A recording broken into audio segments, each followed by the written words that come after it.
Have you ever gotten a phone call from a number you didn't recognize, answered it, and immediately thought, I should have let this go to voicemail? Because suddenly someone is on the other end talking fast, using serious words, asking for money, giving you a deadline, and making it sound like you need to fix your whole financial life before lunch. And you're standing there thinking, wait, who are you? What account? What balance? Is this real? Am I in trouble? And why are you calling me like I personally offended your spreadsheet? Now imagine they're calling about a credit card you never applied for. A credit card you never used, a credit card you didn't even know existed. That happened to me. Hey everyone, I'm Analyn Braza, your friendly neighborhood problem solver, and today we're talking about debt collectors, collection letters, identity theft, credit cards you never opened, and what it feels like when your name is out here living a whole second life without your permission.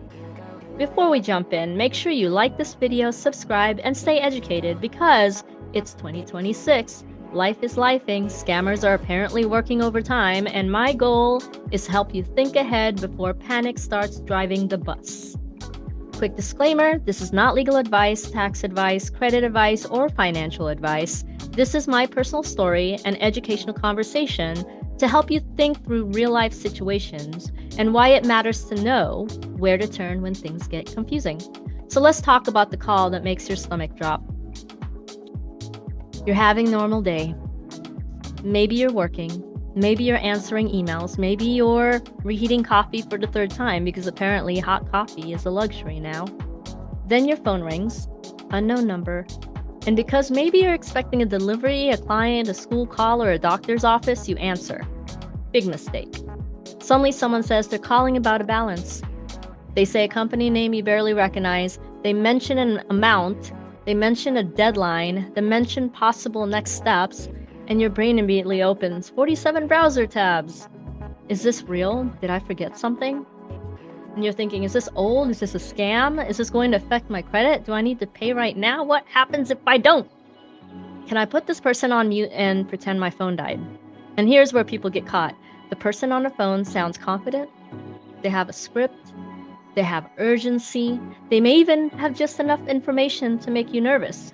But urgency does not mean accuracy. Let me say that again. Urgency does not mean accuracy. Just because someone sounds serious does not mean you have clarity. And urgency without clarity can make people do things out of fear, pay too fast, give information too fast, agree too fast, or ignore the whole thing because it feels too overwhelming. That's why this conversation matters. Because panic may be loud, but panic is not a strategy. Now, I want to make this personal because when I talked about debt collectors calling or letters showing up in the mail, I'm not speaking from theory. This happened to me. I started getting debt collector calls and mail about credit cards I never applied for. And let me tell you, there is a special kind of frustration that comes with someone calling you about money tied to an account you did not open. You're minding your business, trying to live your life, and suddenly someone is contacting you about a credit card you didn't apply for, didn't use, and didn't even know existed. And the crazy part is, those calls and letters can make you feel guilty for a second. Like, wait a minute, did I do something? Did I forget something? Is this mine? How do I prove I didn't open this? Why am I being treated like the problem when I'm the one confused? And that's what people don't understand about identity theft. It doesn't just steal information, it steals your peace. It steals your time. It steals your sense of control. It makes you question mail, phone calls, accounts, tax forms, credit reports, and sometimes your own memory. You're like, did I open this account? No, you didn't. But now you have to prove it. And then in 2017, I found out my identity had been stolen in a way that really hit me. I went to file my taxes and someone had already filed them for me. Yes, I tried to file my taxes and the system basically said, we already have your return. Excuse me? Who is we? And who is out here filing as me? Because I didn't authorize the tax season stunt double. That was the moment I realized this was bigger than random phone calls. Someone had used my identity. And ever since then, the IRS sends me a PIN code every year that I have to use to file my taxes. Every year. And yes, I am grateful that system exists to help protect me now. But let's be honest, it is frustrating. Because identity theft is not always a one-time event. It follows you. It creates extra steps. It makes regular life more complicated. It turns tax season into a security checkpoint. Everybody else is filing taxes, and I'm over here like, hold on, let me get my secret code, like I'm logging into a government escape room. And that's the part people don't always talk about. Identity theft is not just someone got my information. It is, now I have to prove who I am. Now I have to prove what I didn't do. Now I have to clean up accounts I didn't open. Now I have to respond to people I never borrowed from. Now I have to stay alert because my name was used without my permission.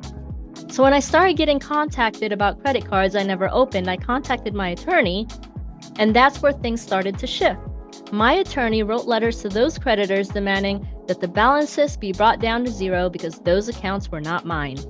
They advised me to send the letters by certified mail and to CC the law firm, and let me tell you, that felt different. Because before that, it felt like I was trying to explain myself over and over again. And if you've ever had to explain something you didn't do, you know how exhausting that is. It's like being falsely accused by a robot with a billing department. But now there was documentation, there was a formal letter, there was a paper trail, there was proof it was sent, there was certified mail, there was a law firm copied on the communication, and a few weeks later, creditors responded. They brought the balances down to zero. Zero. Not reduced, not let's settle, not how about a payment plan. Zero. And when I tell you I was happy, happy. The kind of happy where you check the letter twice, read it out loud, and suddenly your whole mood has a soundtrack. Because not only were those balances cleared, but my credit score started jumping. It went up so many points until I hit the high 600s, and I was so happy because that situation had been weighing on me for so long. And anybody who has ever watched their credit score move up knows that feeling. You open the app, and suddenly it's like, wait a minute, are we healing? The score goes up and you start feeling fancy. You're not even buying anything yet, but you're walking around like, actually, I am a financially evolving woman. Please respect my journey. But on a serious note, that credit score jump meant more than a number. It meant relief. It meant progress. It meant the negative weight of something I didn't create was finally being lifted, because when something shows up on your credit card that does not belong to you, it is not just a number. It affects your stress. It affects your confidence. It affects your ability to move forward. It affects how you feel when you check your credit. It affects how you feel when mail shows up. It affects how you feel when the phone rings. So seeing those balances go to zero and seeing my credit score improve, like I could finally breathe, that's why I take this conversation seriously. Identity theft is not just someone stealing your information. It is you having to prove who you are over and over again. It is you cleaning up something you did not create. It is you dealing with debt collectors, credit issues, paperwork, phone calls, tax problems, and stress because somebody else made a mess with your name on it. So when I say panic is not a payment plan, I mean that from experience. Panic did not fix it. Documentation helped. Certified mail helped. Paper trails helped. Legal guidance helped. Knowing where to ask for help helped. Because sometimes the debt is not yours. Sometimes the account is not yours. Sometimes the credit card was never yours. And sometimes the phone call is connected to something much bigger, like identity theft. The letter that follows you around. Think about this. Now let's talk about what often happens after the phone calls.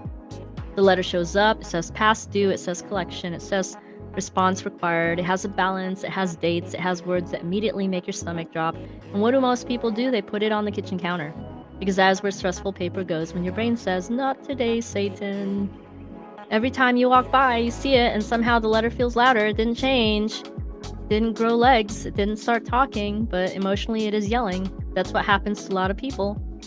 They don't ignore things because they don't care. Sometimes they ignore things because they are overwhelmed. And they don't know what to ask. They don't know what is accurate. They don't know if they should call back. They don't know if they should pay. They don't know what information to share. And they don't know who to ask before responding. And that's why preparation matters, not because we want to avoid responsibility, but because people deserve to understand what is being claimed before making decisions under pressure. Because a letter sitting on your counter should not be allowed to run your whole emotional support system. Now let's talk about medical bills, because medical billing can feel like solving a puzzle where half the pieces are invisible and the other half are written in ancient insurance language. So you go to the doctor, You use the insurance, you pay what you think you owe, you move on with your life, then months later you get a bill. Then maybe another bill, then maybe a collection letter, and you're confused because you thought it was handled. There's the doctor, the facility, the lab, the insurance company, the billing department, the adjusted amount, patient responsibility, the this is not a bill notice that somehow still raises your blood pressure like it is a bill. And then months later, something shows up in collections and you're thinking, how did we get here? Medical bills are tricky because they're very tricky because there can be so many moving parts. And in 2026, we can get groceries delivered by drone, ask AI to plan a vacation, and unlock your phone with our face. But somehow, medical billing still feels like deciphering a treasure map with missing instructions. This is where people often panic. They may pay just to make it go away. They may ignore it because they don't understand it. Or they may spend hours getting transferred from department to department until they forget who they call and why. But again, the question is, what documentation do you have? What dates matter? What amount is being claimed? What was insurance processed? Was the payment already made? Who sent the account to collections? Do you have the original bill? Do you have the explanation of benefits? These are the kinds of questions people need to slow down and ask before reacting emotionally. Because sometimes the issue is not that you are refusing to pay. Sometimes the issue is that nobody explained what happened clearly. And when nobody explains it clearly, the bill becomes the villain. Now let's talk about young adults for a second. Imagine your son, daughter, niece, nephew, or grandchild gets a bill or collection letter. Maybe it's from a credit card, maybe it's from a medical visit, maybe it's from a phone company, maybe it's from something they signed up for and forgot about because subscriptions are out here acting like emotional commitments. Or maybe, like my situation, it could be something they never opened at all. But they get the letter, they panic, and they hide it, not because they don't care, not because they're trying to be irresponsible, but because they are embarrassed. They don't want to admit they don't understand it. They don't want to tell you they're scared. They don't want to feel like they messed up, so the letter sits there. And the longer it sits, the bigger it feels. That's why we need to have these conversations at home. We need to tell our young adults, if a letter comes and you don't understand it, bring it to the table. If someone calls and pressures you, pause. If you don't recognize the account, ask questions. If something looks serious, don't hide it out of fear, because silence can make stressful situations worse, and shame is not a strategy. In fact, shame has terrible customer service. It never solves anything and always puts you on hold. So let's flip the story for business owners, because sometimes you're not the person getting the collection call. Sometimes you're the person trying to collect payment. So imagine a small business owner does the work. They send the invoice, they follow up kindly, and they follow up again, and then they follow up professionally. Then they send the email and says, just circling back. Even though you have been circling back for the weeks and are now dizzy, the client keeps delaying. Then they dispute the invoice. Then they say they're unhappy. Then they act like the agreement never existed. Now the business owner has a different kind of stress, because unpaid invoices affect cash flow. Cash flow affects bills. Bills affect business survival. And this is why business owners need documentation too. Contracts, scopes of work, invoices, payment terms, emails, approval, deliverables, screenshots, project timelines. Because if a payment dispute happens, your memory is not enough. Your feelings are not enough. But they know I did the work is not enough. Documentation tells a story when emotions get messy. And that applies whether you are receiving a collection notice, cleaning up identity theft, or trying to collect payment for work you completed. Documentation matters. Your receipts need receipts. This is 2026. Screenshots are a love language, but organized documentation is protection.